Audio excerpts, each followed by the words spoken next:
A night in 1962 and a man named Tony is working at one of the biggest nightclubs in New York City.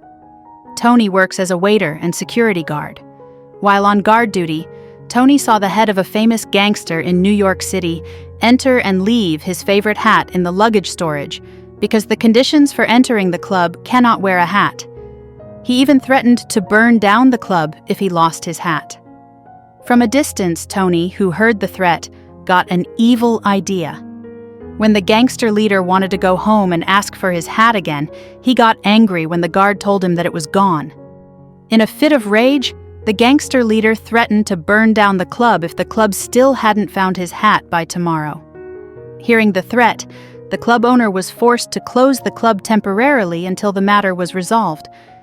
When he found out that his workplace was closed due to his actions, Tony felt guilty. He then went to meet the gangster leader in a bar to return his hat, while telling him that he took the hat from a thief, but unfortunately the thief managed to escape. Tony then asked the gangster leader to forgive the owner of the club where he worked. The gangster chief, who thought Tony was a hero, gave Tony money as a thank you. In the morning, Tony went home, changed his clothes, and went to bed. He lives there with his wife Dolores and their 2 children. In the afternoon when he woke up, Tony saw Dolores making a drink for 2 black plumbers who were repairing the water tap in his house. After the 2 black plumbers left, Tony threw away their used cups in disgust. In 1962, racism in America was still very severe. There was no law on human equality, and white people still considered black people to be inferior to them, including Tony. He also felt unwilling to drink from a glass used by a black person. Now the club where Tony works is still closed because the owner was traumatized by the gangster leader's threat yesterday. Tony was officially unemployed. That afternoon, Tony got a call from an acquaintance. On the phone, he was offered a job to be the personal driver of a famous pianist named Don Shirley, or commonly called Doc. Hearing the offer, Tony was interested and asked for Doc's home address. The next day, Tony came to Doc's house. When they met, Tony looked confused that Doc was black. Besides being black, his style of dress is also strange. Even his demeanor was strange. Doc wears a bright yellow shirt with a gold necklace and sits there like a king. Doc told us that he planned to tour America for 8 weeks. That's why he needed a driver, as well as someone who could take care of his travel schedule. One who can wash and iron his clothes as well for $100 per week. But Tony refuses. He doesn't want to be a black people servant. Tony's principles are very strong. He's a man who sticks to his principles no matter what. But when Doc increased his pay to $125 per week, Tony readily agreed. The day of the tour arrived. Doc's management gave Tony the keys to the car. They also gave him a book. It was called Green Book. The book contains road routes, restaurant recommendations, and a list of inns that allow black people to enter. And Tony's job as driver began. Throughout the trip, Tony is annoyed because Doc always forbids him. From no eating while driving, no smoking, to no talking. From the beginning, Tony already disliked black people. Now his hatred has increased many times over because of Doc. At night, they arrived in Pittsburgh, Pennsylvania for their first tour. Doc and his 2 musical partners performed for the white crowd. Please welcome the Don Shirley.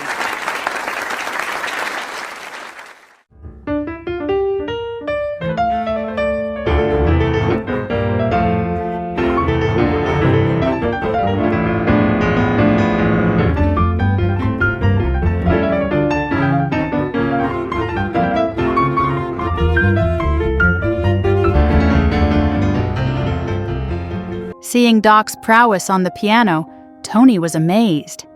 He didn't think a black man could play the piano that well. On the next tour, Tony took the time to check the piano that Doc would use later. When checked, the piano was so dirty. Tony then asked one of the officers to replace the piano, but the officer refused. Instead, he said that the dirty piano was suitable for black people like Doc. Hearing the clerk's words, Tony was annoyed and hit him.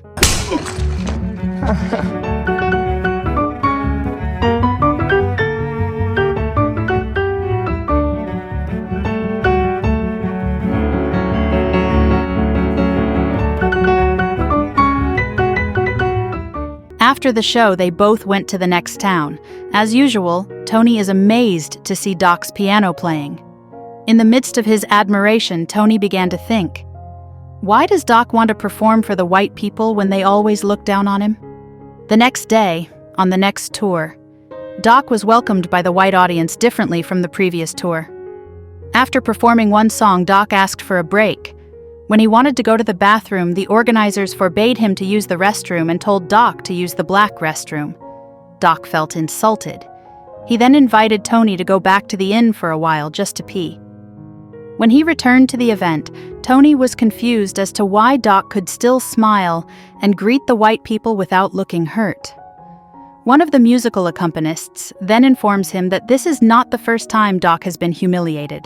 Doc is used to it, even trained to withstand insults. He also asked Tony to be prepared because in the future, there would definitely be racist treatment that was worse than this. The next day, Tony takes the time to write a letter to his wife. When Doc reads it, he says that Tony's writing is bad. Doc then helped rewrite it with words that he arranged as romantic as possible. From that moment on, the two of them became close. When Tony's letter arrives, Dolores is touched to read it. The next day, Tony and Doc arrived at a hotel in Memphis. When they went inside, Tony happened to meet two of his friends. Seeing Tony working for a black man, the two friends were confused.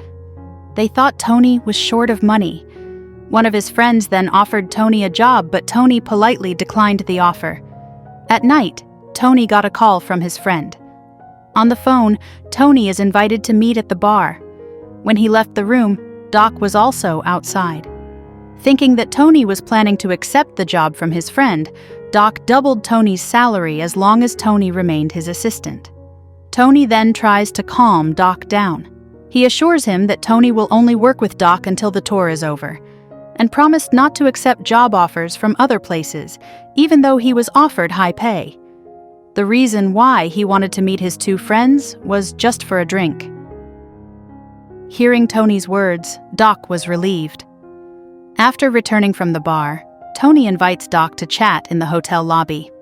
There, Doc told the story of how he became the famous pianist he is today. When he was playing piano in a bar, a white pianist liked his playing. The pianist then gave him a job at a record company to play classical music, the original music of white people. Doc has been playing classical music ever since. Tony then advised Doc to try playing the music he wanted, which was jazz. He tells him that what people really like about Doc's performances is not the classical music, but that they like seeing Doc play the piano. To Tony, Doc's piano playing was amazing. Hearing all the support from Tony, Doc was happy, but after all, he had been contracted to play classical music. After the show in Memphis, they both continued their tour to the next city.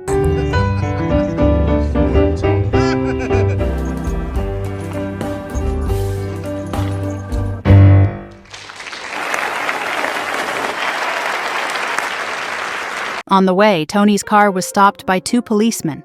One of the policemen ordered Tony to get out and then continued to interrogate him. They considered Doc a fugitive because he was black and thought he was an accomplice. Tony was so angry he hit the policeman. They are both arrested. In the police station, Doc tries to ask why he is also in jail when he did nothing wrong. Unfortunately, none of the policemen would answer Doc's questions. Annoyed, Doc threatened to sue the police if he was not allowed to call his lawyer. Hearing the threat, the police finally allowed Doc to make the call. Soon, the police chief is seen answering a phone call from someone while scared. He continues to apologize and promises to release Doc soon. Seeing that the police chief was scared, Tony wondered who exactly the person was who Doc had called earlier. Once free, they continue their journey. It was then that Doc told me that due to Tony's actions, he had to ask for help from the younger brother of the President of the United States, who now serves as Attorneys General, just to get them both out of prison. Hearing the story instead of apologizing, Tony laughed. At first, it all sounded like a normal conversation. Until when Tony said that Doc was a wealthy man with lots of money, living in a luxurious house and having a perfect life, Doc immediately got angry and got out of the car. A confused Tony then rushes after him. In a fit of rage, Doc tells Tony that he knows nothing about his life. Although he lives in a luxurious house, he's all alone. Doc was imprisoned by the white people who had paid him to entertain them. They honored Doc on stage, but when the concert ended, all the white people went back to treating him the same way they treated other black people. Doc was lonely. None of the white people wanted to be his friends. Even the black people shunned him because they thought he was similar to the white people. Doc had always been alone, without friends, without family, without relatives. Hearing the pianist's outpouring, Tony could only remain silent.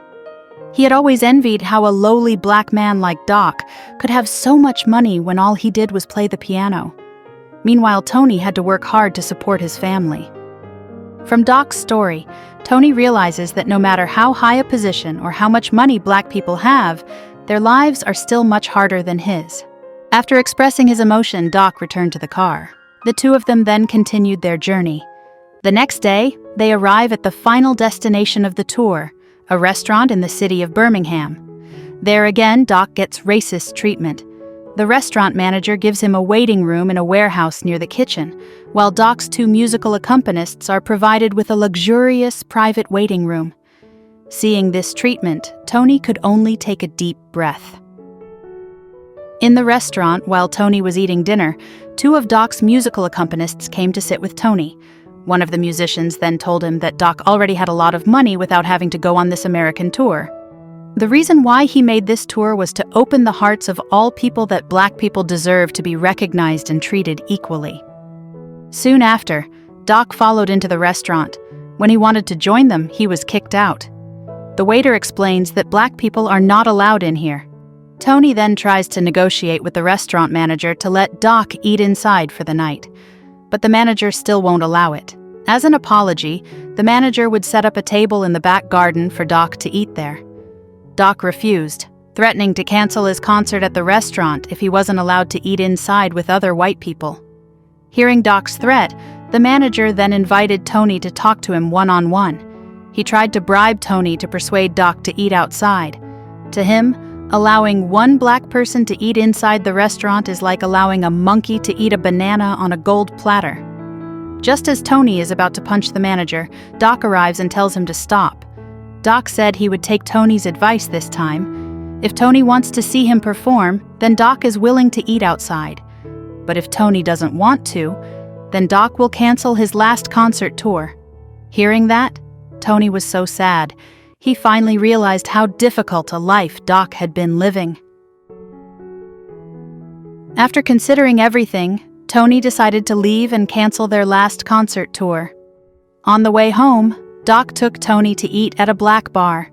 After eating, a waiter asked why they were both wearing suits when they just wanted to eat at the bar. Tony explains that Doc is a famous pianist. He's supposed to be performing at a fancy restaurant now, but he prefers to eat at this bar because the food there is not good. Hearing his small bar being praised, the waiter was flattered. He then asked Doc to play the piano and entertain all the diners in exchange for his meal.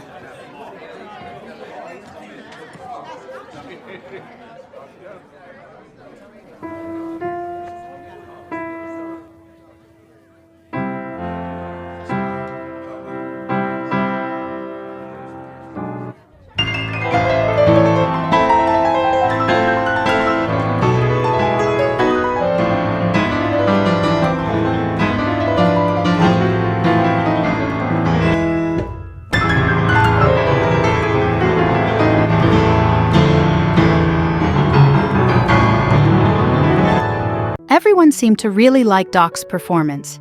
Even the band members at the bar invited Doc to do a duet with them. And for the first time in his life, Doc felt what it was like to have fun without having to fake a smile. After the fun, Doc and Tony went home. On this Christmas Eve, there are so many good things that change both of their perspectives on the meaning of life. On the way, there was a snowstorm. When Tony wanted to find the nearest inn, Doc refused. He says that Tony has to get home tonight to celebrate Christmas with his family. Doc then drives in Tony's place. After a long journey, the two of them finally arrive in front of Tony's house. Tony invites Doc inside to meet his family, but Doc realizes that he is a black man. His presence would definitely make Tony's family feel uncomfortable. Doc then chooses to leave there. When he got home, Doc went back to living his life as before, a lonely life without family, without friends. He remembers Tony's words that, "We always have a choice. He is free to do whatever he likes, even if it's just the little things." Doc then decided to go to Tony's house. While at home having dinner with his family, Tony hears a knock on the door. When he opens it, it turns out that Tony's friend has come to visit. When he tried to close the door, he was surprised to see Doc outside. Tony is very happy that his best friend is finally coming over. He then introduced Doc to his family. And unexpectedly, Tony's whole family warmly welcomes Doc's presence. His family is convinced that Doc must be a good person because he has managed to turn Tony, who used to hate black people, into a good friend. Tony's wife then hugs Doc while saying thank you. Thank you for helping Tony write a love letter for her. Now Doc's goal has been achieved. He managed to change the hearts of white people even though it was only Tony's family. The end.